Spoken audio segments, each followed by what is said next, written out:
자, 또 이어갑시다. 예, 앞에서 우리 장미님들이 제가 하고자 하는 말을 이미 다 하셨는데, 제가 정리하는 차원으로 한번 다시 말씀을 드려볼게요. 그래서 오늘 이 요한복음 7장 41절의 말씀은 예수에 대해서 각 사람마다 이렇게 다 아는 부분적인 그런 지식들이 각각 다 달랐기 때문에 자기가 붙잡고 있고 자기가 알고 있는 바를 이제 서로 말을 하면서 이 사람은 이렇게도 말하고 저 사람은 저렇게 말을 하면서 어떤 사람은 그분이 참으로 선지자다 그렇게 말을 하고 또 어떤 사람은 그분이 그리스도다 이렇게 말을 하니까 그래서 또 어떤 사람은 그분이 그런 그리스도면 어떻게 갈릴리에서 그리스도가 나올 수 있겠느냐 이렇게 이제 말을 하고 그래서 요한복음 7장 그 52절에 가면 그렇게 말을 하는 자에게 너도 갈릴리에서 왔느냐? 그러면 한번 찾아봐라. 성경 말씀을 한번 다 뒤져봐라. 성경은 어디에서 갈릴리에서 선지자가 나온다고 그렇게 말을 했느냐? 네가 그런 구절을 찾아내면 내가 내 손에 장을 지진다. 뭐 그런 거죠. 말하자면.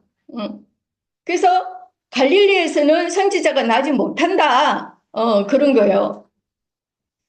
그런데 갈릴리에서는 선지자가 나지 못한다는 이 말이 사실은 대제사장 무리들이 한 말이지 성경에서 말하고자 하는 그런 진리의 말씀이 아니라는 거죠. 대제사장들 무리들 그들이 자기네들이 그런 관념을 가지고 있으면서 얘기를 한 것이지 그것이 진리가 아니에요.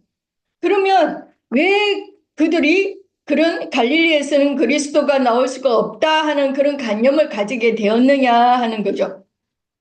그래서 갈릴리라는 이 지명은 반지, 원, 고리 그런 뜻인데 화면에 화면상의 이 지도를 한번 보시면 여기 이 팔레스타인 땅의 이 북부 지역에 제일 위에 보면은 여기 갈릴리 이렇게 있어요. 팔레스타인 땅 북부 지역에 이 갈릴리가 있고 그 아래로 사마리아가 있고 또 제일 밑에 유대가 있어요. 그래서 이 갈릴리 지역도 어, 보시면 여기 보시면 그 북부 갈릴리와 이게 남부 갈릴리로 이렇게 또 나뉘더라고요. 그래서 이 산지의 기복에 따라서 그러니까 그 산지의 험한 그거에 따라서 남부와 북부로 이렇게 나뉘었는데 북부 갈릴리는 기복이 많은 그런 고원지대들이고 남부 갈릴리는 비교적 기복이 적고 비옥하고 평지로 이렇게 나뉘어졌다는 거예요. 그래서 또 다른 지도를 한번 보여드리면 여기를 볼까요?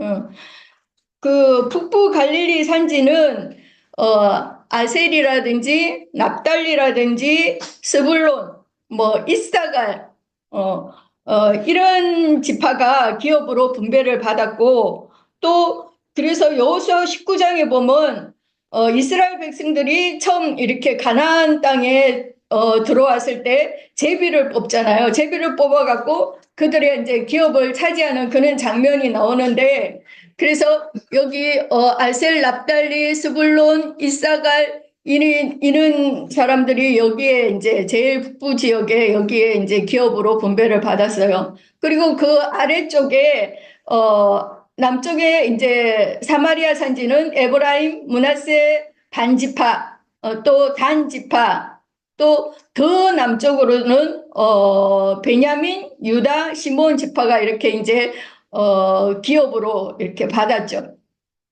근데 갈릴리 지역을 분배받았던 이 납달리나 뭐 스불론, 이사갈 이런 지파들은 다른 지파에 비해서 좀 보면은 땅도 작잖아요. 보면은 그죠? 그리고 힘이 약해가지고 가나안 땅을 정복할 때 거기에 있던 사람들을 완전히 다 장악을 하지 못했고 그들 사이에서 그래서 공존하면서 살게 된 거죠. 한마디로 말하면 앞에서 우리 자매님들이 말했지만 섞여서 살았다는 거예요.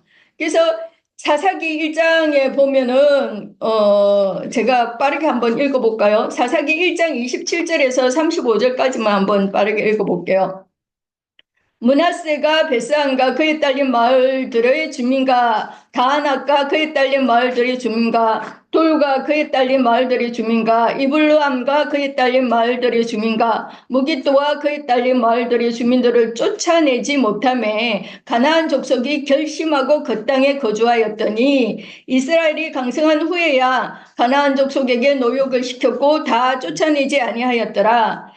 에브라임이 게셀에 거주하는 가나안 족속을 쫓아내지 못하며 가나안 족속이 게셀에서 그들 중에 거주하였더라. 스불론은 기드론 주민과 나알룰 주민을 쫓아내지 못하였으므로 가나안 족속이 그들 중에 거주하면서 노역을 하였더라. 아셀이 악고 주민과 시돈 주민과 알랍과 악십과 헬바와 아빅과 르흡 주민을 쫓아내지 못하고 아셀 족속이 그 땅의 주민 가나안 족속 가운데 거주하였으니 이는 그들을 쫓아내지 못함이었더라. 납달리는 벳세메스 주민과 벳아낫 주민을 쫓아내지 못하고 그 땅의 주민 가나안 족속 가운데 거주하였으나 벳세메스와 벳아낫 주민들이 그들에게 노역을 하였더라. 아모리 족속이 단 족속을 산지로 몰아넣고 골짜기에 내려오기를 용납하지 아니하였으며 결심하고 헤레스산과 아얄론과 살비임에 거주하였더니 요셉의 가문의 힘이 강성함에 아모리 족속이 마침내는 노역을 하였으며 그랬어요. 그리고 이 납달리, 스불론, 이사갈 이런 지역들은 항상 이방인들의 침략이 잦았던 곳인데 아까 우리 니나 자매님이 말씀해 주셨듯이 그 바벨론이나 아수르나 뭐 이런 이방 나라가 쳐들어오면 항상 침략을 당했고 이런 배경 때문에 갈릴리 지방은 이방인과의 혼혈들도 많았고 이방 문화에 그런 영향을 많이 받은 곳이기도 하죠. 그런데 오늘 이 갈릴리 땅을 가불 땅이다. 그래서 가치 없는 땅이다. 메마른 땅이다. 뭐 황폐한 땅이다. 쓸모없는 땅이라고 그렇게 가불 땅이라고 불리우게 된 그런 원인이 솔로몬 왕이 예루살렘 성전과 왕궁을 건축하는데 팔레스타인 땅에서 성전을 지을 만한 그런 좋은 건축 자재들이 나지 않았기 때문에 그때 당시에 그 지중해 해변에 있는 두로라고 하는 여기 제가 이렇게 보여드릴게요. 여기 보시면 지중해 해변에 여기 시돈 아래 여기 두로가 있죠. 여기. 예. 그 두로라고 하는 이 도시에 두로왕 히람이라고 하는 사람과 이제 솔로몬이 계약을 했는데 두로는 작은 도시이지만 지중해변에 있으면서 해양 무역을 함으로써 많은 부를 가진 그런 부국을 이루었기 때문에 역대하 2장 1절에서 5장 1절까지를 이렇게 보면 그 내용들이 나오는데요. 제가 몇 구절만 한번 읽어볼게요. 필요한 구절만 제가 읽어볼게요. 역대하 2장 1절에서 3절을 보시면 솔로몬이 여호와의 이름을 위하여 성전을 건축하고 자기 왕위를 위하여 궁을 건축하기를 결심하니라. 솔로몬이 이에 짐꾼 7만 명과 산에서 돌을 떠낼 자 8만 명과 이를 감독할 자 3,600명을 뽑고 솔로몬이 사절을 두로왕 후람에게 보내어 이르되 당신이 전에 내 아버지 다윗에게 백향목을 보내어 그가 거주하실 궁궐을 건축하게 한 것 같이 내게도 그리하소서. 그랬어요. 그리고 7절, 8절, 9절 읽어볼게요. 이제 청하건대 당신은 금, 은, 동, 철로 제조하며 자색, 홍색, 청색 실로 집조하며 또 아로 새길 줄 아는 재주 있는 사람 하나를 내게 보내어 내 아버지 다윗이 유다와 예루살렘에서 준비한 나의 재주 있는 사람들과 함께 일하게 하고 또 레바논에서 백향목과 잣나무와 백단목을 내게로 보내소서. 내가 알거니와 당신의 종은 레바논에서 벌목을 잘 하나니 내 종들이 당신의 종들을 도울지라. 이와 같이 나를 위하여 제목을 많이 준비하게 하소서. 내가 건축하려 하는 성전은 크고 화려할 것이니라 그랬어요. 그래서 솔로몬이 왕궁과 성전을 다 건축을 하고 나서 이제 두로왕 히람과 약속한 대로 그 값을 이제 지불해야 되는데, 두로왕 히로는 그 돈은 많고 이 지도에서 보는 것과 같이 땅이 없잖아요. 그러니까 돈은 많은데 땅이 없으니까 그 이 두로와 붙어 있는 땅인 이 갈릴리 땅을, 아까 그 북부 갈릴리 그 땅을 성전을 지은 자제들의 대금으로 이렇게 주게 된 거예요. 그게 이제 두로와 붙어 있는 땅이니까 갈릴리 북부 땅에 20성읍을 그 대금으로 주었는데, 그 땅값이 네가 준 그 물품 대금보다도 더 비싸다. 그러니까 금 120달란트를 더 보태서 보내라, 이렇게 된 거예요. 그래서 히람이 이제 울며 겨자 먹기로 갈릴리 지역의 20성읍을 그래서 받았는데, 열왕기상 9장 10절에서 14절을 아까 우리 이현자 자매님이 읽어주셨는데 제가 한 번 더 읽어볼게요. 열왕기상 9장 10절에서 14절입니다.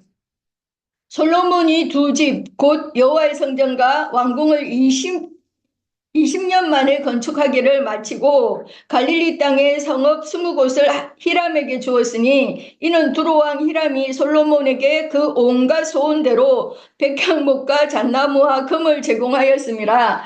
히람이 두로에서 와서 솔로몬이 자기에게 준 성읍들을 보고 눈에 들지 아니하여 이르기를, 내 형제여, 내게 준 이 성읍들이 이러한가 하고 이름하여 가불 땅이라 하였더니 그 이름이 오늘까지 있느니라. 히람이 금 120달란트를 왕에게 보내었더라 그랬어요.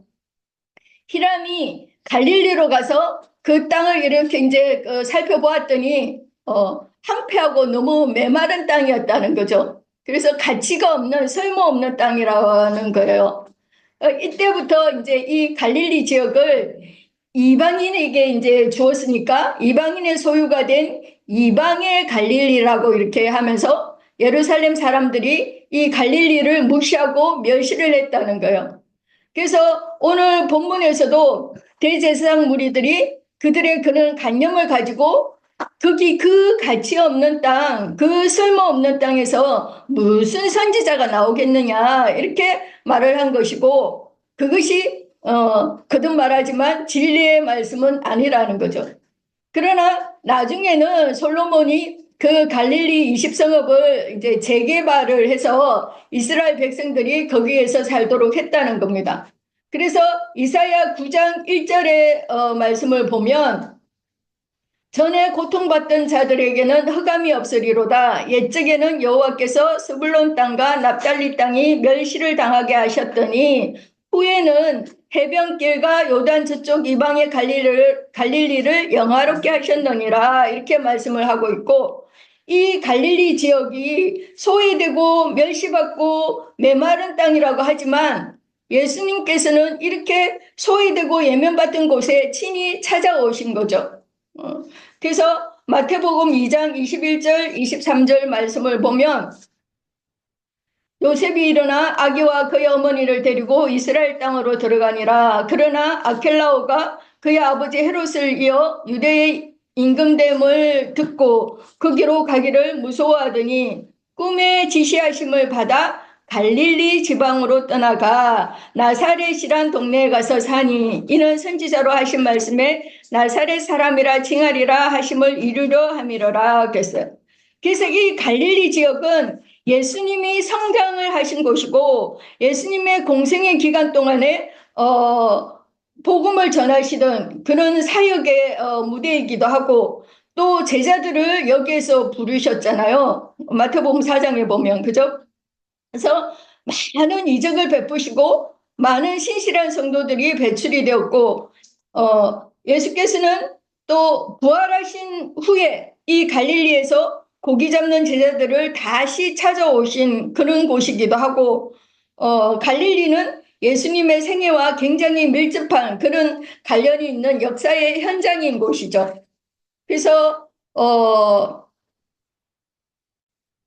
여기 여기를 보면 뭐 디베리아라든지 가버나움이라든지 나사렛이라든지 뭐 막달라, 그라사, 베세메스 이런 등등의 이런 갈릴리의 마을들이 우리에게도 굉장히 많이 익숙한 그런 곳이잖아요. 그래서 이 갈릴리 지역은 예수님이 복음 선교 활동을 하시던 그런 중심지이고 제자들도 대부분 이곳에서 부르심을 받았는데 예수님의 12제자들 중에서도 11제자를 이곳에서 택하셨죠. 그리고 베드로가 살던 집도 이곳 갈릴리 해변의 이 가버나움 마을이었잖아요. 그래서 베드로와 안드레가 여기서 고기를 잡던 그런 여기 가버나움 이 항이었을 것이고 또 우리가 이 요한복음을 계속 말씀을 나누면서 이렇게 확인한 바 우리가 보면 오병이의 기적을 향하시던 그 들판도 바로 이 갈릴리 호수의 이 북쪽이는 연안이었었고 유명한 산상순의 그 설교도 이곳 언덕 위에서 하셨고 믿음이 부족했던 베드로가 풍랑 속에 빠진 것도 이 갈릴리 호수였잖아요. 그래서 마가복음 1장 16절에서 21절의 말씀을 읽고 말씀을 마치려고 하는데요. 마가복음 1장 16절에서 21절. 갈릴리 해변으로 지나가시다가 시몬과 그 형제 안드레가 바다에 그물 던지는 것을 보시니 그들은 어부라. 예수께서 이르시되 나를 따라오라. 내가 너희로 사람을 낚는 어부가 되게 하리라 하시니 곧 그물을 버려두고 따르니라. 조금 더 가시다가 세베대의 아들 야고보와 그 형제 요한을 보시니 그들도 배에 있어 그물을 깁는데 곧 부르시니 그 아버지 세베대를 품꾼들과 함께 배에 버려두고 예수를 따라가니라. 그들이 가버나움에 들어가니라. 예수께서 곧 안식일에 해당에 들어가 가르치심에 그랬는데요. 여기 이 갈릴리 땅이 가볼 땅, 뭐 쓸모없는 땅이라고 하지만 실제로는 예수님이 이곳으로 오셔가지고 예수님과 제자들이 처음으로 이렇게 만난 곳이기도 하고 부활 후에도 마지막으로 또 이곳에 와서 제자들과 조반을 먹었던 그런 장소이기도 하죠. 그래서 저는 이 갈릴리 땅 이것보다 실제로 더 영화로운 곳이 있을까 이렇게 생각을 해봅니다. 예. 예. 그래서 우리가 역사를 보든 어떤 그 사건을 보든지 간에 그것이 성경에 기록된 것은 저는 예언이라고 이렇게 봐요. 그러면 우리가 그 예언은 후에 성취될 일들이란 말이에요. 복음으로. 그러니까 우리가 그것을 어떻게 해석하느냐에 따라 복음으로 성취되기도 하고 여전히 그냥 예언 그대로 남아있는 것이기도 하는 거죠. 그래서 제가 좀 요번에 이거 조사해 가면서 저는 좀, 뭐 이런 내용이 있네 하고 이렇게 보는 것이 있는데 그게 여러분들하고도 같이 이렇게 공감이 되려나 모르겠어요. 예. 제가 이제 보겠습니다.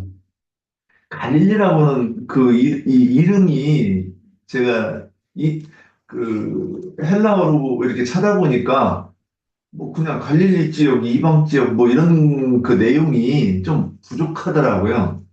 그래서 인터넷으로 찾아봤어요. 그랬더니 반지, 원, 굴이란 뜻이래요. 그래서 제가 가지고 있는 그 헬라어 성경이 좀 부족한 것 같아요. 나영재님 뭐 이렇게 나중에 하는 거 보면 내용이 엄청 적더라고, 제게.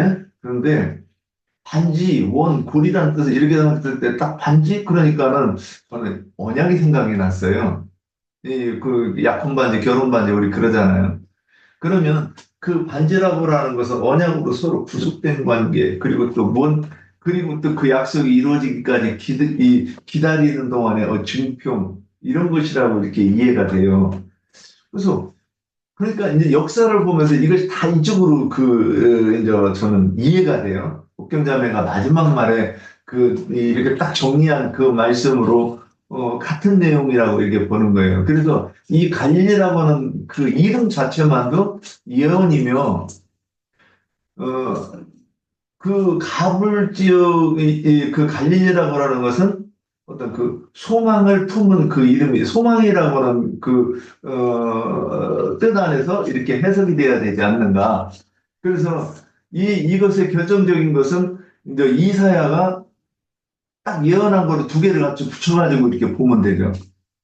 그래서 마태복음 그 이사야서 있던 그 9장 1절 보면, 어, 뭐라고 얘기하느냐? 전에 고통받던 자들의 흑암이 없으리라. 옛적에는 여호와께서 스불론 땅과 납달리 땅에 멸시를 당하게 하셨더니 후에는 해변길과 요단 저쪽 이방의 갈릴리를 영화롭게 하신다. 그러니까 언젠가는 영화롭게 하시는 날이 올 것이라고 하는 이 예언이 돼 있잖아요. 그러니까 반지라고는 이 어떤 내가 기다리는 그 약속의 근거가 그때는 딱 명확하게 제시가 안 됐는데 이사야 때 명확하게 제시된 것이 아닌가? 저는 이렇게 보는 거예요. 그래서 이 갈릴리라고 하는 번호가, 어, 1551번인데, 1551번이,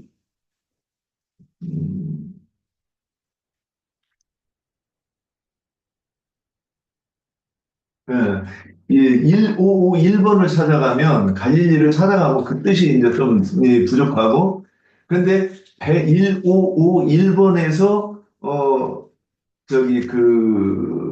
어원이 그렇다는 거예요. 그래서 거기 가보니까 기대하다, 예상하다, 기다리다 이런 뜻이에요. 그러니까 반지라고 하는 뜻하고 좀 이렇게 내용이 어떤 연결이 되지요. 명확하게 잘 설명은 못해도. 자, 그래서 그러면 그것을 또 이제 가보는 거예요. 그러면 이제 제가 그 지도를 한번 봤어요. 근데 이거 지도 찾다가 보니까 좀 어떤 저기가 있었는데 어디 보자. 네, 제가 이번에 저기 이제 갈릴 지방을 이렇게 조사하다가 보니까 먼저 신명기 27장 12절 13절 한번 찾아보겠습니다. 이게 연결이 돼서 그래요. 신명기 27장 12절 13절. 자, 누가 읽어보세요. 너희가 요단을 건넌 후에 시몬과 레위와 유다와 이스라엘과 요셉과 베냐민은 백성을 축복하기 위하여 그리심 산에 섰고 루벤과 gad과 아셀과 스불론과 단과 납달리는 저주하기 위하여 에발산에 섰고 레위 예. 사람은 큰 소리로 이스라엘 모든 사람들에게 말하여 이르기를 장색으로 손으로 조각하였거나 구워 만든 우상은 여호와께 가증하니 그것을 만들어 은밀히 세우는 자는 저주를 받을 것이라 할 것이요 모든 백성은 응답하여 말하되 아멘 할지니라. 자, 여기 보면 13절에 보면 보이죠? 이 이름이 루벤, 갓, 아셀, 스불론, 단, 납달리 여섯 지파예요. 예, 이렇게 보면 갓과 아셀은 두 명이 그 여섯 지파 중에 있어요. 실바의 후손이에요.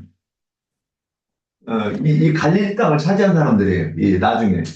그 다음에 비라의 자손도 단과 납달리도 나중에 갈릴리 지역을 즐비 뽑은 사람들이에요.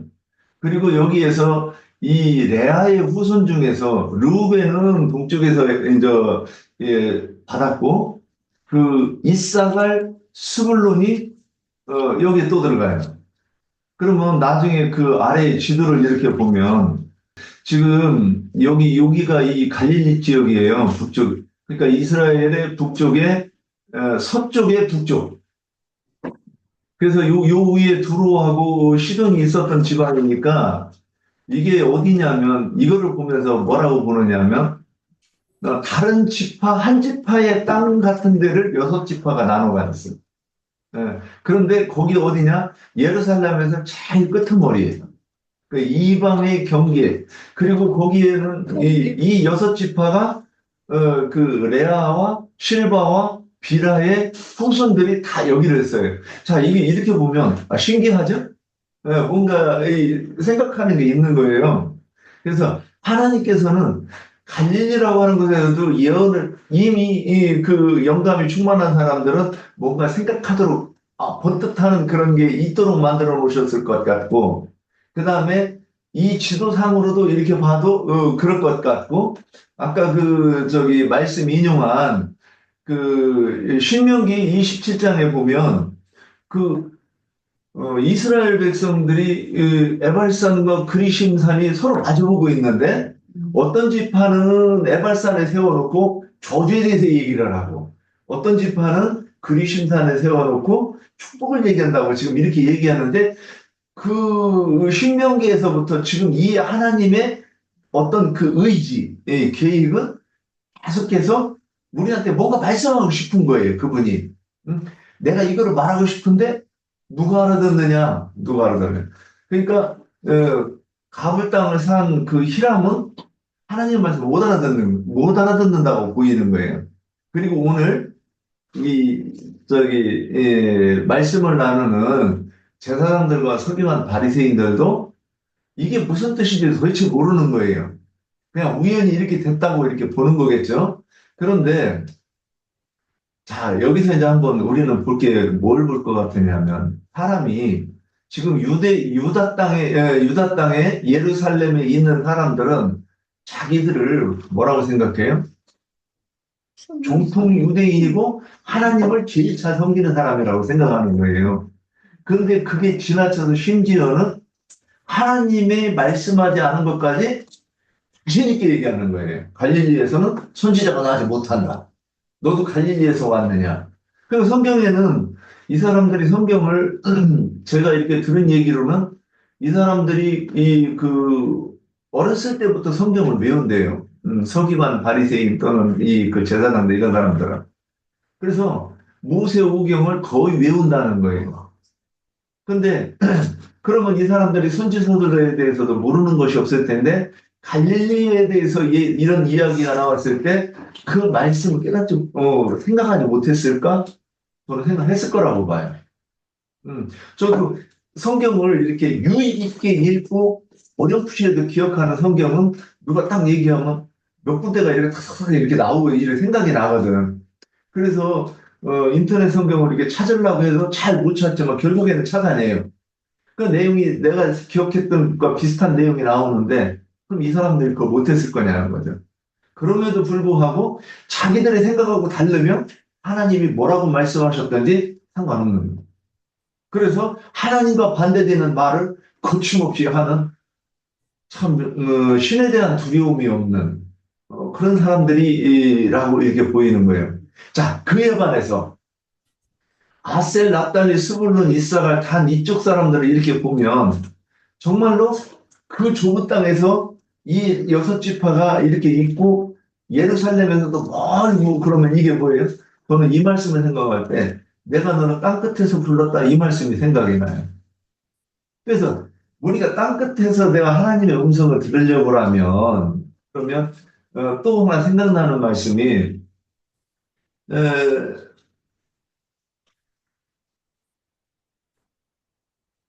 창기들과 세리들이 너희들 가보면 천국에 들어간다 이렇게 말씀하셨어요. 그러면 말씀 그대로 문자 그대로 하면 천국 들어가려면 세리하고 창기해야 되겠네. 그죠?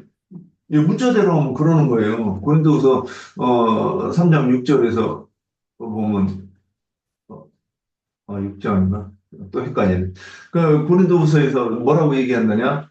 율법 주문은 죽이는 것이고 영은 살리는 것이다 그랬어요. 그럼 여기서 주문은 문자 그대로 보는 것이고 영은 성령의 계시로 말씀이 해석되는 걸 지금 얘기하고 있단 말이에요.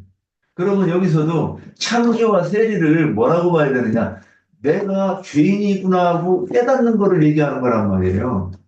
그래서 우리가 예전에 기독교에 있을 때 회개하라 그러면 매일 하다 보면 답답하잖아요. 아니, 명색에 성경 끼고, 예배당 다니는데 내가 누구 사기를 쳐요? 아니면 간음을 해요? 도둑질을 해요? 그죠? 그런데 그 회개하라고 하니까 회개는 해야 되겠는데 할 게 없는 거예요. 저는 심지어 그랬어요. 이런 젠장 회개하려고 그러면 내가 나가서 일부러 죄를 져야 되는가 이렇게 했던 거예요. 그런데 말씀을 깨닫고 보니까 우리가 말씀을 오해하는 거를 가장 근본적인 죄가 뭐냐면 신에 대해서 오해한 거잖아요. 그래서 우리가 기독교에서 배웠던 그 하나님은 이신양명에 대해서 보고 주는 하나님, 무병장수하는 그 하나님, 물질의 풍요를 주는 이 신에 대해서 우리는 목사님들이 그렇게 가르쳤고 우리도 또 그거를 그래야 된다고 얘기한 거예요. 그러니까 장로를 세울 때 바나나 세우는 사람 세우면 말씀하고 자기들이 생각하는 말씀하고 안 맞죠. 그러니까 그것이 뭐냐? 하나님 볼 때는 복창 터지는 거죠. 제가 하나님은 다 쳐죽이고 싶었을 것 같아요. 그죠? 그런데, 그러면 여기서 세리가 뭐냐? 이 창녀라고 하는 것은 내가 그러니까 표상적으로도 창녀가 내 얼굴 들고 다니면서 떳떳하게 내가 청녀라고 말 못 하잖아요. 어디서 무엇을 하며 어떻게 살았는지 물어도 대답은 없경이 마냥 말을 할 수가 없는 거예요. 자기 삶에 대해서. 그리고 떳떳하게 살아온 사람은 떳떳하게 살았다고 자신있게 얘기할 수 있어요. 그런데 그런 것을 다 숨기잖아요, 우리가. 근데 여기서 세리, 창녀, 이 얘기는 뭐냐면, 내가 우상 숭배자였다는 것을 깨닫는 것을 얘기하는 거예요. 우리가 기독교에서 말하는 그 하나님은 사실은 사람들이 자기들이 성경을 읽고 성령의 계시를 깨닫지 못하니까 자기들이 성경 속을 보고서는 그려낸 그 하나님이라는 거예요. 그런데 성령의 계시로 받는 그 하나님은 다르다는 거예요. 복에 대한 개념도 달라요. 하나님 주려고 하는 복은 이렇게 하나님의 은혜로 성령의 계시를 받는 것이 이게 진짜 복인 거죠. 받고 나서 보니까 내가 예전에 알았던 것이 너무나도 하나님을 오해했던 우상숭배지. 그러니까는 이 성경에서는 보면 이스라엘 백성들이 푸른 나무 밑이나 바위 밑에서 내가 너희가 헐떡거리는 소리를 들었대요. 좀 속적 관계한다는 거를 그러니까 우상과 연합하는 것을 지금 얘기하는 거잖아요. 여기서 창녀, 세리도 그런 거죠. 그렇게 이해를 해야 복음으로 해석이 된다는 거죠. 그러면 여기 땅 끝에 이 좁은 곳에서 있던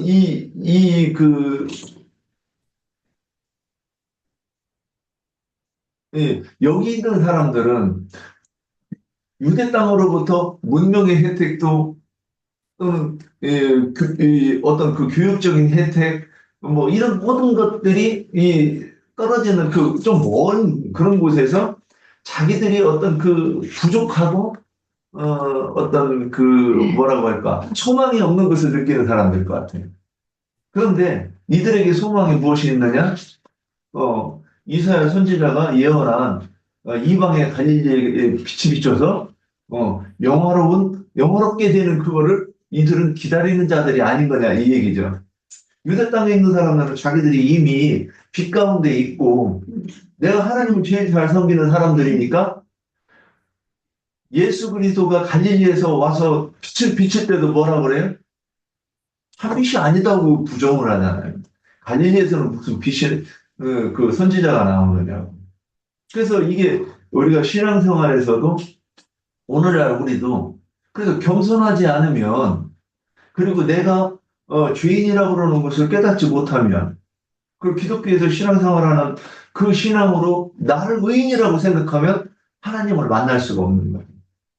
지금 그것을 말씀하고자 하는 것이 그 유대인들이 갈릴리에서는 선지자가 나지 못하느니라 이 말씀은 이렇게 정리가 되는 것이 이렇게 해서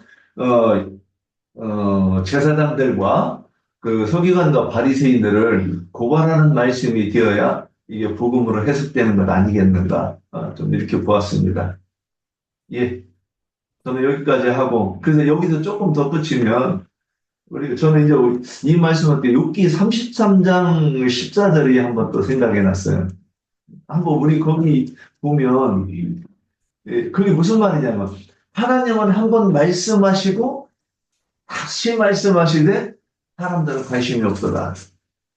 지금 성경에서 갈릴리라고는 이름에서 예언하시고 이 여섯 지파 거기를 차지한 그 지파들을 통해서도 우리가 이제 말씀을 나누니까 우리는 이거 예사롭지 않네 하고 이렇게 눈에 보이지요.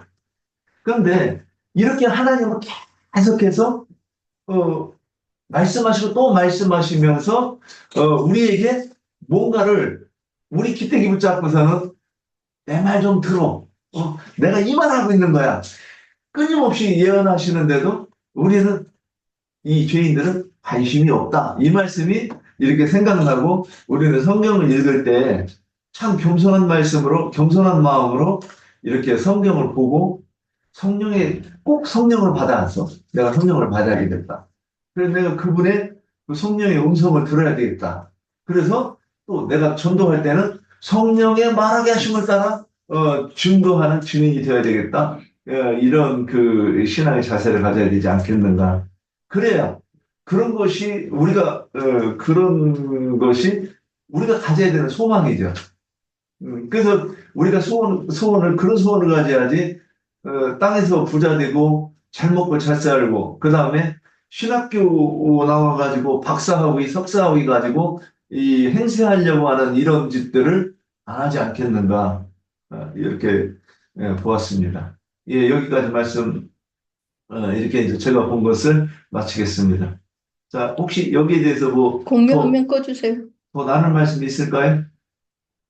자, 더 나눌 말씀 없으시면 이제 오늘 나눌 말씀 가지고 장로 형제님 이렇게 권고하는 말씀 들으면서 마치겠습니다. 김옥경 자매님, 아까 영문으로 나왔던 지도 그 화면을 좀 잠깐 띄워주세요. 팔레스타인의 그 지리에 대해서도 우리 지체들이 자주 이렇게 봐야 돼. 자꾸 보면 눈에 어느 날 익숙해져. 그런데 우리 지체들은 아직 그 팔레스타인의 지리에 관한 것을 이거 참조되는 지도를 많이 기독교계에서 제시해 주는 게 있는데 그게 굉장히 도움이 되거든요. 성경을 이해할 때는. 예, 됐어요. 아까 요 부분 이게 이제 완전히 동그랗지는 않으나 이게 이제 원형으로 돼 있어요. 이게 이제 갈릴리 바다라고 그러는데 갈릴리라는 뜻이 원이라는 뜻이에요. 둥글다는 뜻이에요. 이거는 이제 여러 가지 의미가 있어서 팔레스타인의 그 갈릴리 바다가 갈릴리라는 의미가 둥글다라는 뜻이라는 것은 시작도 끝도 없는 영원성을 상징하는 거기 때문에 그걸 염두에 꼭 두셔야 돼요. 이 갈릴리 바다에서 물이 쭉 이렇게 흘러내려서 흘러가는 것을 요단강이라고 그러죠. 영문은 졸단이라고 되어 있는데 여기 떼듯이 여기 사해 바다까지 이렇게 연결이 돼 있어요. 북쪽은 생명의 바다인데 남쪽 맨 마지막에는 여기는 생명의 바다예요. 그런데 여기는 죽음의 바다예요. 이 팔레스타인의 중심부에 이런 상류에는 생명의 바다가 있고 원은 호수지만 그걸 이제 바다라고 부르는 거예요. 갈릴리 바다. 이 생명의 바다가 있고 맨 하단 유대 지역의 우편으로는 죽음의 바다가 있어요. 그냥 굉장히 중요해요. 맨 위에는 생명의 바다, 맨 아래에는 요단강으로 흘러내려온 다음에 죽음의 바다에 이르르는 거예요. 자, 원래 원이라는 것은 시작도 없고 끝도 없는 하나님의 세계를 상징하는 거예요.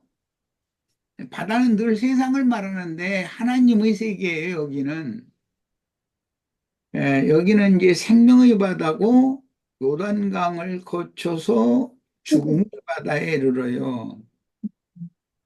영생이신 하나님이 일을 하시는 것은 그 하나님이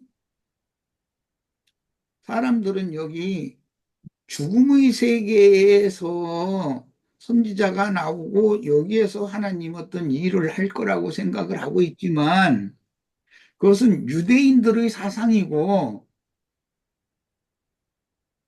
성경이 정작 말하고자 하는 것은 황폐하고 버림받은 지역인 이 갈릴리 지역에서 생명이 시작되는 거예요. 이건 창세기 시작에서 에덴 동산과 관계가 있기 때문에 내가 중요하게 생각해 이거 설명을 꼭 하려고 그러는 거예요.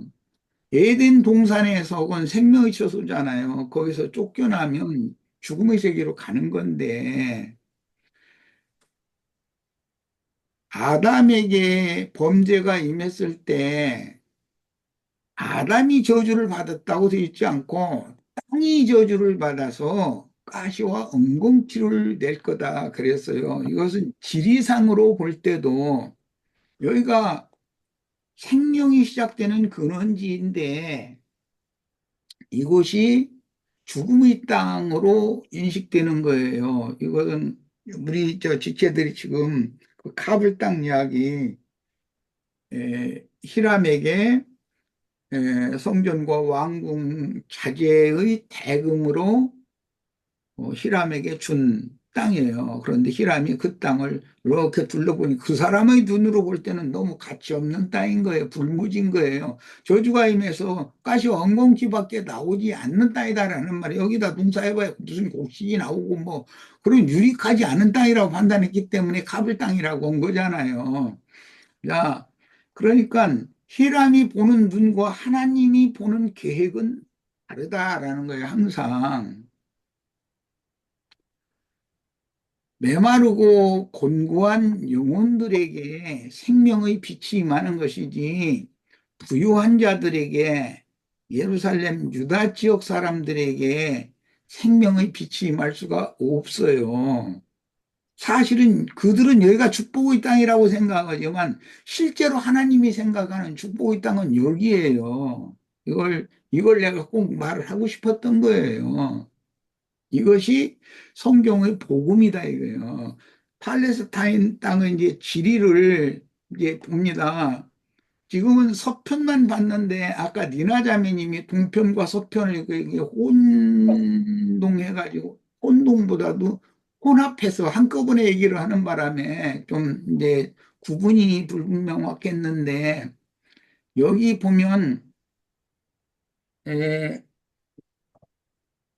게르게사라고 하는 여기 성읍이 있죠. 갈릴리 바다의 동편. 여기 게르게사라고 하는 성읍이 있어요. 보이시죠? 예. 위에는 벳세다가 있고, 글쎄다. 여기죠. 벳세다. 예, 벳세다가 있어요. 벳세다에서 동편 쪽의 해변에 보면 게르게사라 엘게사라고 이제 영문으로 되기 때문에 이렇게 했는데 오늘날 도시는 엘쿠르시라고 하는 히브리인들의 그 성읍이 있다는 거예요. 여기 겔게사를 영문, 이 원 히브리어는 쿠르시인 거죠. 발음이. 그리고 저 아래 이제 여기에서부터 쭉 내려가면은 대가볼리가 있죠. 예, 여기 내가 뭘. 배가 볼 리가 있어요. 여기는 헬라가 점령을 해가지고 이쪽 지역엔 사람들이 잘 안 살으려고 그러니까 여기에다가 신도시를 땅값은 그때 당시 쌌을 거 아니에요. 사람들이 잘 안 살고 이제 그러는 지역에는 그럼 그런 곳에다가 신도시를 세우기가 쉽죠. 우리나라도 무슨 허벌판, 산판, 논 뭐 이런 데가 땅값이 싸기 때문에 직장사들이 몰리고 건축업자들이 몰리는 거잖아요. 그래서 이쪽 지역은 원래는 황폐한 땅이었는데 이곳에 헬라가 팔레스타인 땅을 점령했을 때 인구 분산을 위해서 이곳에 열 성읍을 세웠어요. 그러니까 이 데카라는 건 헬라어로는 열이라는 뜻이잖아요. 10이라는 수사잖아요. 폴리스라는 것은 성읍이라는 뜻이고 뭐 다 영문에서도 폴리스라고 하면 어떤 성, 도시 그런 얘기잖아요. 뭐 시티보다는 조금 이게 협소한 개념의 그런 어떤 성 그런 뜻이에요. 이제 열성의 신도시를 이 지역에 세워가지고 집을 싸게 파니까 대도시에 몰려서 힘들게 살던 사람들이 몰려가겠죠. 그렇게 해서 이주를 시킨 거예요. 그래서 여기를 대가볼리 지역이라고 그래요. 여기 에, 그러셔. 거라사라고 하는 지역이 있죠. 여기 중심부에 네. 거라사. 예. 여기가 일곱 귀신 쫓아내 주신 말씀이 나온 곳이 여기 거라사 지역이죠. 네. 예. 그리고 여기 게르게사라고 하는 지역은 오병이어를 일으켰던 지역이에요. 이게 이제 지리적으로 좀 알아두시라고 이 얘기를 하는 거예요. 여기는 전부 영문으로 돼 있어서 우리 한글과는 좀 발음이 조금 달라요. 네. 그건, 여기 베세다 아래쪽에 보면 동편이에요. 게르게사라고 하는 이곳이 오병이어 또는 칠병이어의 기적을 일으켰던 곳이다라는 거예요. 그리고 거라사라고 하는 지역이 여기에 있어요. 예. 그리고 가다라라고 하는 지역이 여기 가다라도 성경에 나오는 지명 가다라 한글 번역에 나오죠. 마가복음에. 예. 자, 이런 지명을 눈에 익혀두시기를 바래요. 여기는 완전히 사람들이 거주하지도 않는 지역이었고 버린 땅인데 헬라 문화가 들어와서 헬라 문화를 퍼뜨린 지역이에요. 여기가 데가볼리 지역이. 예. 그것을 이제 일단 이해를 하시고 자, 세상 문물이 들어오면은 세상이 새로워지는 거예요. 영국 시대에서 제일 쉽게 근자에 영국 시대가 끝나고 지금은 모든 세력이 미국 시대가 됐잖아요. 그런데 미국의 특징은 뭐냐면 전 세계의 모든 종교의 자유라는 것을 이제 이게 미국 지도라고 보고 내가 이제 원을 그리고 있는데 종교의 자유를 허락한다라는 것을 명목으로 해서 미국이 땅덩어리는 넓은데 인구가 너무 적으니까 그때 당시 소비에트와 대립을 할 때 인구가 너무 적으니까 힘에 밀리잖아요. 바로 그 미국의 그 동남부 동쪽 지역에 쿠바라고 하는 나라를 그 소비에트와 손을 잡았잖아요. 그러니까 미국이 가만히 잘못했다가 미국이 큰일 나게 생겼잖아요. 인구적으로도 미국은 너무 밀리고 그러니까 미국이 왜 우리 니나 자매님도 그렇기 때문에 미국이가 살게 된 게 이민 정책이라는 법을 만들어 가지고 전 세계 모든 누구든지 미국에 와서 살기를 원하면 미국 정부가 모든 그 혜택을 제공해주고 살 수 있게 해주겠다라고 법을 제정해가지고 인구를 유입을 받은 거예요. 그래서 전 세계 인종시장이 미국은 인종시장이라고 그래요. 예, 뭐 머리털이 검은 사람부터 시작해서 노란 사람이 뭐 파란 사람 뭐 검은 사람 뭐 여러 종류가 다 있는 거예요, 거기. 그런데 그들이 사람만 오는 것이 아니라 그들의 조상 대대로 물려받은 정신세계를 얼이라고 하는 것을 가지고 들어오고 표상적으로 그 얼이 어떤 종교를 형성하게 됐는데 전 세계의 모든 종교를 미국으로 사람이 유입되면서 종교가 다 유입이 되는 거예요. 미국이 지금 이 고라사인의 땅과 같이 귀신의 땅이 됐다 이거예요. 원은 그게 축복의 땅이잖아요. 하나님이 주신. 근데 실제로 영적으로 보면 그게 저주의 땅이다 이거예요. 거기는 귀신이라는 귀신은 다 있어요. 이라는 나라는 전 세계 귀신이 거기에 다 모여 있는 거예요. 그러면 로마교의 핍박을 피해서 도망간 사람들이 그 청교도들이 세운 나라잖아요. 그런데 지금은 로마교 신전이 웬만한 그 이나자님 사는 낙스빌에도 있을 거 아니에요. 천주교 그 성당 거기 그 저 마리아 동상 세우는 그 큰 신전이 있는 거기에도 아마 몇 개 있을 거예요. 이마만큼 자기네들을 그 원조상을 박해했던 그 귀신의 종교가 지금 지배를 한다 이게 오히려 그런 상태가 됐다. 이제 이것을 보면서 사사기 때 조금 뭔가를 남겨놔두고 뭘 그냥 뿌리가 좀 남겨놔두면 이게 오히려 번성해가지고 그 정복자들인 이스라엘을 오히려 괴롭힌단 말이에요. 지금은 영적으로는 미국이 겉으로 볼 때는 문명도 발달해 분명히 뭐 발달했다는 것보다는 군사적인 세력의 신이 강하다는 거죠. 그런데 하나님은 생명의 능력과 인위적인 육적인 세력의 힘과 대결을 하는 것이 성경 이야기예요. 실제로는.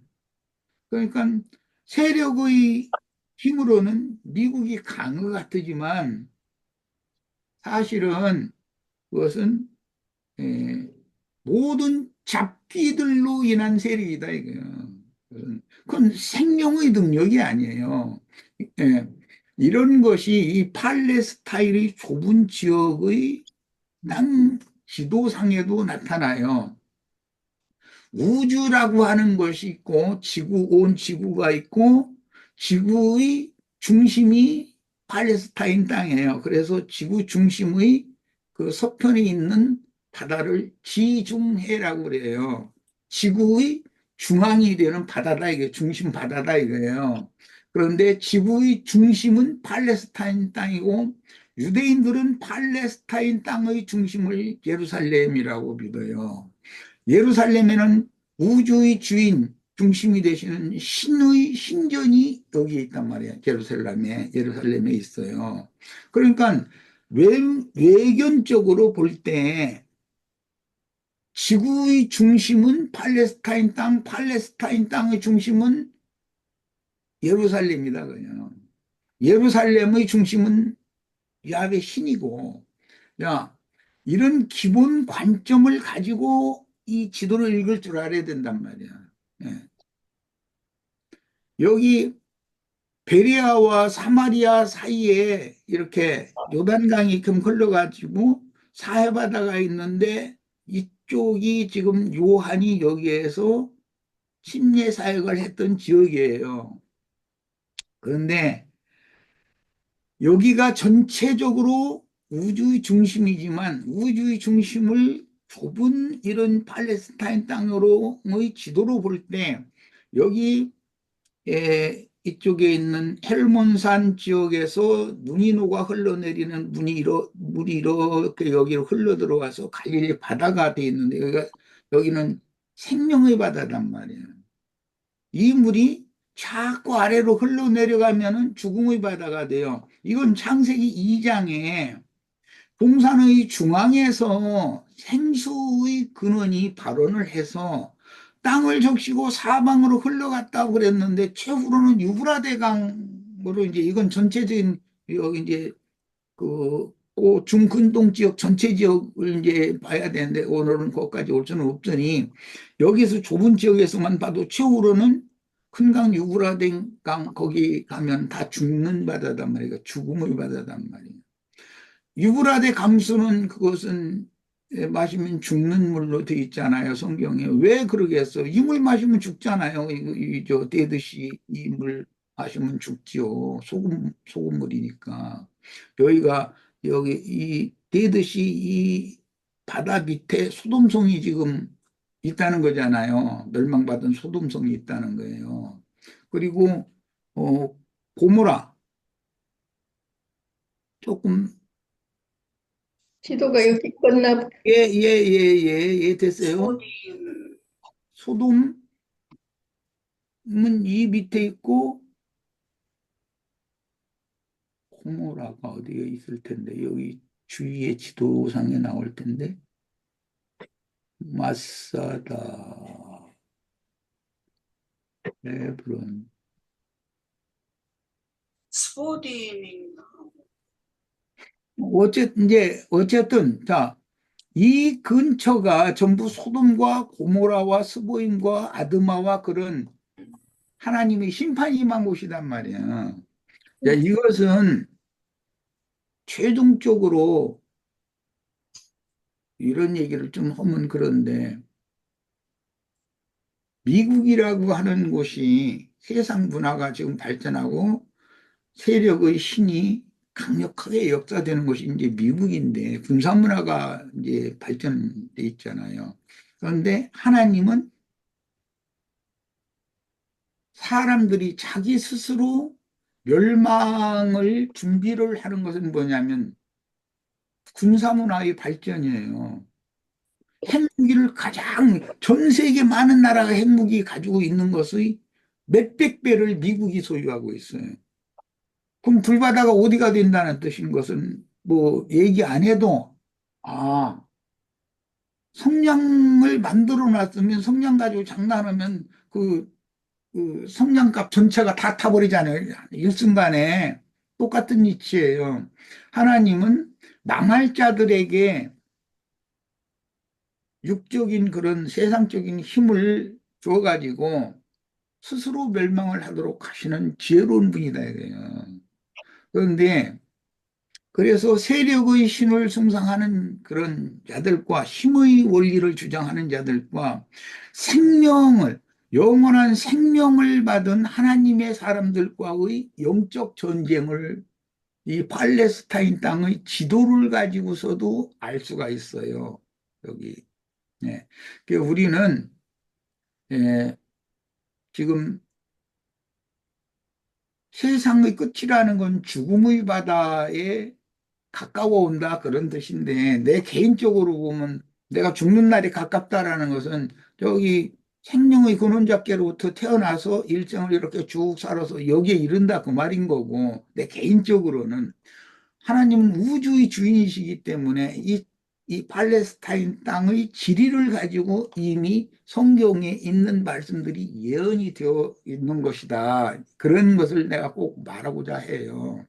그래서 우리들은 이런 성경을 읽을 때는 이런 그 자료가 되는 지리를 팔레스타인 땅의 지리를 자주 눈여겨서 이렇게 이제 봐두시기를 바래요.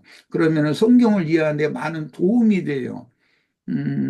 이제 뭐 긴 이야기는 뭐 이 정도 하면 된 것 같고 우리 지체들이 오늘 그 옥경 자매님이 특히 이방의 갈릴리오라고 했던 이사야 9장 1절 이 말씀을 인용을 한 마태복음 4장 15절 말씀에 이방의 갈릴리에 영원한 생명의 빛이 그곳에 임했다. 이제 이런 예언이 응한 사실. 빛은 예수님이 말씀을 가지고 오신 거예요. 말씀이 빛이기 때문에. 그런데 이방의 갈릴리라고 한 것은 이게 팔레스타인 땅인데 이스라엘 12지파에게 주신 땅인데 왜 그랬느냐는 지금 조옥경자매님이 잘 설명을 했어요. 땅을 이방인인 히람에게 가치가 없다고 느꼈기 때문에 솔로몬도 그 땅 줬겠고 또 히람은 자기 그 도시국가였던 그 트로이라고 하는 도시국가 두로라고 돼 있죠 우리 번역에 예, 그 두로라고 하는 도시국가를 좀 넓은 땅을 그 거기 포함되는 땅을 갖고 싶어 했기 때문에 당연히 그걸로 거래를 한 거잖아요.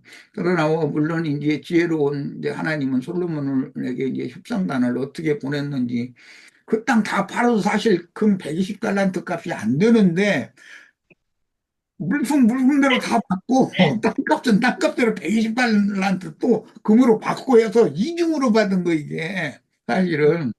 그러니까, 그러나, 두로왕의 입장에서는 자기도 넓은 땅을 갖고 싶었기 때문에 억울하지만, 그런 협상에 응해가지고, 어, 110달란트를 주고, 그러면 그 물품 대준 거, 물품값 이걸로 그냥, 결제 다 한 걸로 하자. 이렇게 된 거거든요. 우리, 뭐, 얘기 자꾸 이러기네.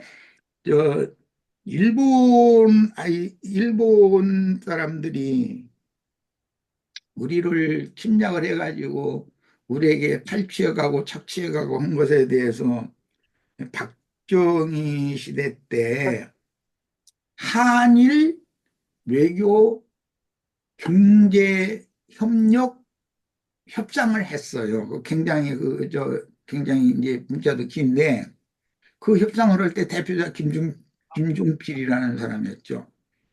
했는데 일본 사람들은 그때 무상 차관 그다음에 유상 차관 이제 나눠서 우리를 이제 경제 개발을 위해서 우리가 그 협상을 시도를 했기 때문에 돈을 주면서 이것으로 일단 나가자. 그 보고 불가역 협정이라고 그래요. 이거 나중에 가서 딴걸 하지 말아라.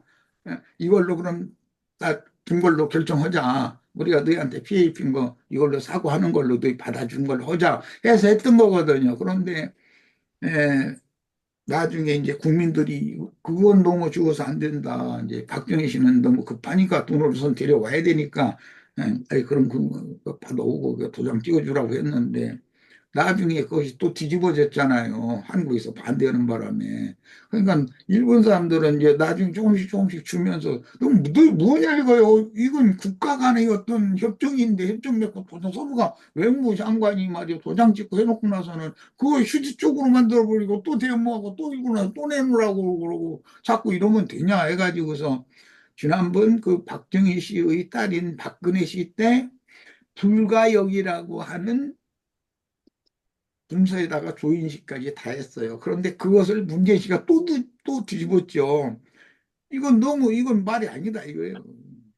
개인적으로 입힌 피해 보상은 별도로 해라. 이제 이렇게 나오면 이제 거리는 많으니까 자꾸 이런 것은 세상의 예로도 그 두루왕 히람과 그때 당시 큰 힘을 가지고 있던 팔레스타인 땅의 큰 힘을 가지고 있던 솔로몬 왕이 그, 그 외교관들이 서로 모여서 협상을 해야 얼마의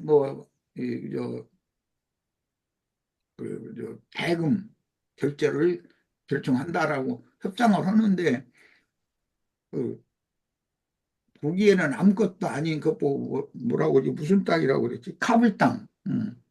솔로몬도 그렇게 인식했으니까 아이 그거 20성업 줘 이런 식일 거 아니야. 이제 왕이고 허락이 없으면 거기 그 외무 대신이 가서 멋대로 도장 찍을 수는 없는 거 아니야. 왕이 암시를 다 준 거지. 그런데 솔로몬도 그건 가치가 없다고 생각을 했던 거예요. 줘도 괜찮다 이랬던 거예요. 그런데 그 이방인의 땅이 그때부터 됐기 때문에 선지자가 이방의 갈릴리에 빛이 임하는 날이 온다라고 예언을 했던 거고 마태복음 4장에서 예수님이 그곳 갈릴리 지역의 자라신 곳이 나사렛 예수라고 그러지. 나사렛에서 자랐죠. 실제로는 이게 비밀이에요. 유다 땅의 유다 지파의 원족지가 어디냐면은 베들레헴이죠. 남유대 지역의 베들레헴이게 예루살렘 아래쪽에 여기 베들레헴 여기 있잖아요.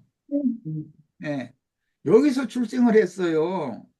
그 실제는 나사렛 예수라고 사람들은 그렇게만 알고 있지만 실제로는 유대 지파의 사자인 베들레헴 출신이거든요. 유대 지파의 원적지가 이 베들레헴이고 그런데 암암리에 사건을 통해서 여기에 가서 자라게 하셨단 말이에요. 30년 동안을. 그랬다가 30세가 되었을 때 드러나게 하신 거예요. 이런 모든 것들을 이 지도 하나만을 가지고서 우리는 많은 것을 깨달을 수 있어요. 하나님은 사람들을 스스로 안다, 박다라고 하는 자들을 감쪽같이 속이는 그런 전능자이신 것이죠. 실제로는 아이고, 나사렛 예수가 아니에요. 베들레헴 예수지. 실제로는. 이제 이런 모든 것이, 그러니까 예수님은 그만큼 또 기묘자라고 우리 번역엔 됐는데 비밀한 분이다. 이게요. 감춰진 분이다. 그 기독교계가 알고 있는 그 예수는 나사렛 예수지만 우리는 베들레헴에서 출생해서 애굽으로 피난 갔다가 다시 돌아와서 여기서 예, 자라서 여기 가버나움으로 이사해가지고 여기에서부터 복음을 전파 시작해서 예루살렘에 와서 예수님의 인생을 마쳤다. 이런 것을 예수님의 인생 행로를 다 알아야 되잖아요. 이것은 이 팔레스타인 땅의 좁은 지도만 가지고도 얼마든지 성경에 예수님의 행적을 통해서 영생이신 하나님과 영생이신 하나님께로 나가는 자들을 건져내시고 그래서 영원 세계로 데려가실 거고 영원한 멸망의 세계인 사해바다 거기는 이제 꺼지지 않는 유황불이 타는 못이 된다 이제 그랬는데 어떤 게 인생이 예수를 만나면 영생이신 하나님의 세계로 갈 것이고 다른 예수에게 붙잡혀 있으면 사해바다라고 하는 이 불못에 최종적으로 처리된다라는 것을 우리가 알 수가 있어요. 이 정도 하겠습니다. 어쨌든 이 팔레스타인 땅 그 주변 지도를 좀 자주 봐서 눈에 잘 익혀놓으시기를 바래요. 우리 윤영재는 오늘 지도본 얘기를 했는데 자주 봐야 돼요. 자주 보면 히브리어 헬라어도 전혀 몰랐는데 자꾸 히브리어 헬라어 성경책 펴놓고 한글 성경만 읽다 그걸 펴놓고서 자꾸 떠듬떠듬 이렇게 연결하면서 읽다 보니까는 그 글자 하나하나가 이제 익혀지잖아요. 그만큼 사람이라는 건 교육 효과가 있는 거기 때문에 우리 지체들은 이런 지도에 대해서도 좀 관심을 갖고 많이 좀 자주 좀 꼭 보시기를 바랍니다. 요 지도 이것은 자세히 좀 다 보시기를 바래요. 지금 나온 이 지도. 사마리아 지역 위에는 갈릴리 지역이 있고 동편에는 데가볼리 지역이 있고 그 다음에는 베레아 요단강국의 베레아 지역이 있고 성경에 다 나오는 단어들이에요. 이게 다. 여기 이두메 지역이 있고 유다 지역이 있고 사마리아 지역이 있고 갈릴리 지역이 있고 데가볼리 지역이 있고 베레아 지역이 있고 이거 다 성경에 나오는 단어 이야기잖아요. 그런데 우리들은 지도를 모르니까 지도에 대해서 관심이 없었기 때문에 성경을 그냥 읽다 보니까 그 의미를 찾는데 어려운 거예요. 우리 특히 말씀을 인도해야 되는 형제 자매들은 이런 폭넓게 깊이 있게 성경을 보고 여러 자료도 참조하고 하는 그런 노력이 꼭 필요합니다. 마칩니다. 예. 오늘 나영진이 설명하는 데 내용은 모세가 애굽에서 태어났다가 광야에 왔다가 다시 애굽으로 들어가는 거하고 예수님이 베들레헴에서 태어나가지고 저기 나사렛에 갔다가 또다시 유대로 와가지고 이렇게 그 복음을 전하는 걸 얘기 보면 이것도 역시 또 말씀하시고 또 말씀하시는 그 예언의 반복이 아닌가. 자, 오늘 긴 시간 수고하셨습니다. 예.